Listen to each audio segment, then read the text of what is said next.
രാജീവ് ഗാന്ധി വധക്കേസിലെ പ്രതിയായിരുന്ന ശാന്തനു ആശുപത്രിയിൽ അന്തരിച്ചു. ചെന്നൈയിലായിരുന്നു അന്ത്യം സംഭവിച്ചത്. ആർ രാധാകൃഷ്ണൻ വിവരങ്ങളുമായി നമുക്കൊപ്പം ചേരുകയാണ് വീണ്ടും. രാധാകൃഷ്ണൻ, ഈ ശാന്തനു കരൾ രോഗം ബാധിച്ച് മരിച്ചു. അദ്ദേഹം കുറച്ച് ദിവസങ്ങളായി ICUവിൽ ചികിത്സയിലായിരുന്നു. എനിക്ക് തോന്നുന്നത് നാട്ടിൽ പോകാൻ അദ്ദേഹത്തെ അനുവദിച്ചിരുന്നു തോന്നുന്നു. വിവരങ്ങൾ പറയൂ. ആണ് സ്കെൻ. അദ്ദേഹത്തിന് ഈ നാട്ടിൽ പോകാനായിട്ടുള്ള അനുവാദം കിട്ടി. അദ്ദേഹം അവിടേക്ക് മടങ്ങാനായിട്ടുള്ള നടപടികളിലേക്ക് കടന്നിരുന്നു. പക്ഷേ ആ ഘട്ടത്തിലാണ് അദ്ദേഹത്തിൻ്റെ മരണം.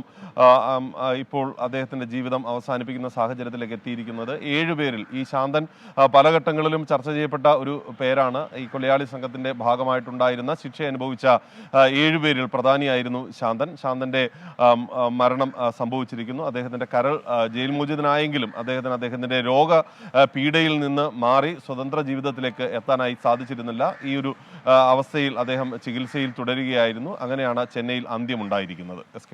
Okay, thank you R Radhakrishnan. തമിഴ്നാട്ടിലെ ശ്രീപെരുമ്പുതൂരിൽ വെച്ച് ബോംബ് സ്ഫോടനത്തിലൂടെ രാജീവ് ഗാന്ധിയെ കൊലപ്പെടുത്തിയ കേസിലെ പ്രതിയായിരുന്നു ശാന്തൻ. അദ്ദേഹം ശ്രീലങ്കയിലെ അമ്മയെ കാണാൻ പോകാനായിരിക്കുമ്പോഴാണ് അദ്ദേഹത്തിന് അസുഖം ഉണ്ടാകി. കരൾ രോഗം ബാധിച്ചത് മൂലം ആശുപത്രി ചികിത്സയിലായിരുന്നു, ICUവിലായിരുന്നു. ഇപ്പോൾ അന്ത്യം സംഭവിച്ചിരിക്കുന്നു.